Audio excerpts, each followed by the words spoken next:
Hello students, welcome to the Department of Computer Science. Class TYBCA Semester 5. Course code is BCA 504. Subject is Operating System. Myself SP Borse and I am going to teach you this subject. For this subject, total credits are 4. Total marks are 100. Examination scheme will be continuous evaluation 30 marks, end semester exam 70 marks. Prerequisites are knowledge of fundamentals of computer organization. Course objectives are you will going to learn objectives, structure and functions of operating system. Again you can learn about processes, threads and its scheduling algorithms. To understand design issues in process synchronization and deadlock management. Again, you will study various management schemes to learn about concept, file and I/O management in detail. Unit 1, that is Introduction to Operating System Concepts.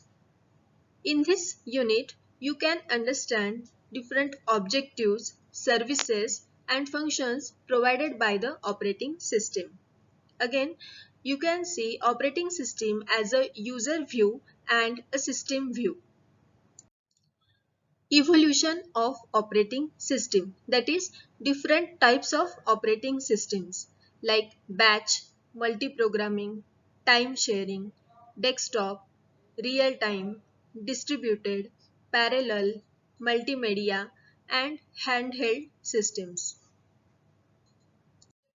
Next is computer system architecture, single processor, multiprocessor and clustered systems. Then operating system operations, that is dual mode, multi-mode, timer. Again operating system as a resource management, process management, memory management and storage management. These are the services provided by the operating system. After that, computing environment, traditional, client server, peer-to-peer, virtualization and cloud computing. This is all about your Unit 1. Unit 2 is of operating system structure. Into this unit, you will going to understand different services which are provided by the operating system. Then different system calls, types of system calls.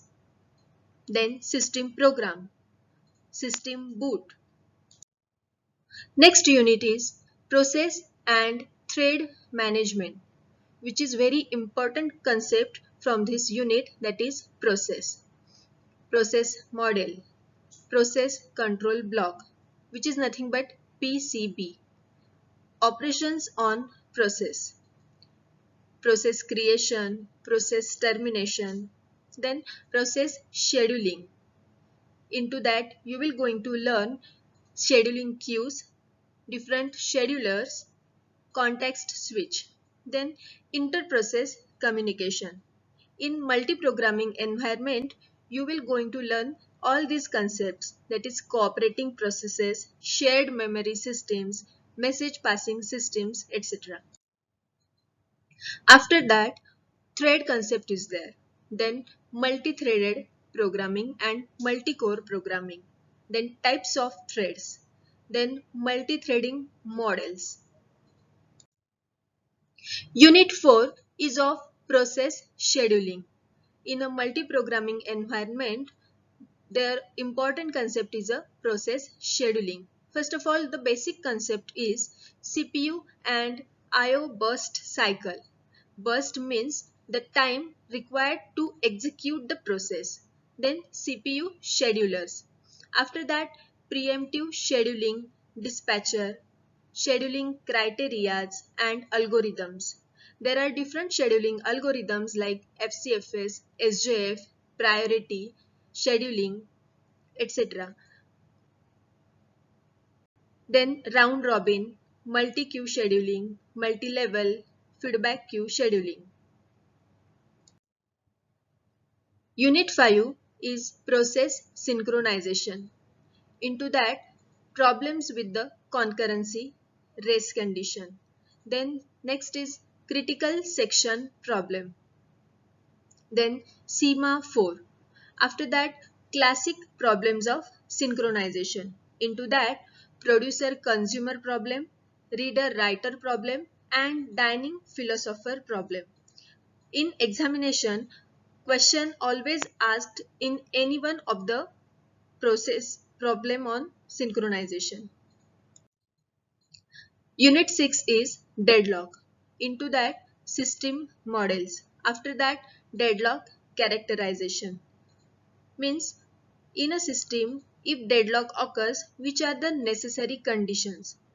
After that, resource allocation graph. Then deadlock prevention. If we want to avoid deadlock in a system, then which are different algorithms are used. For example, Banker's algorithm. Then how to detect a deadlock in a system, that is deadlock detection. After that, recovery from a deadlock. Unit 7 is memory management. Into that, basic hardware, address binding, logical versus physical address space, dynamic loading and linking, shared libraries and overlays. Next concept is of swapping. Then contiguous memory allocation, memory mapping, protection, memory allocation and fragmentation. After that, paging concept is there, segmentation, then virtual memory management, demand paging, then page replacement algorithms. There are different algorithms and based on these algorithms, there are different examples. Then thrashing. Unit 8 is file system. How to access file from the secondary storage. There are different methods, that is sequential, direct and index. After that, you will going to learn directory and disk structure. You can see different structures are mentioned in the syllabus. Then allocation method.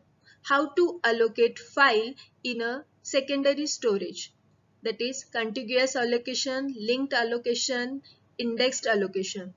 After that, free space management. Unit 9 is I/O system and disk management. Into that, you will going to learn the concept of polling, interrupts and direct memory access, that is DMA. Then application I/O interface, block and character devices, network devices, clocks and timers, blocking and non-blocking I/O. Kernel I/O subsystem. Into that, you will going to learn I/O scheduling, buffering, caching, spooling and device reservation, error handling. Then disk structure. And last topic is the disk scheduling. Into that again you will going to learn different scheduling algorithms and you have to solve examples based on these algorithms like FCFS, SSTF, scan, cscan, look, clook. These are the list of different reference books.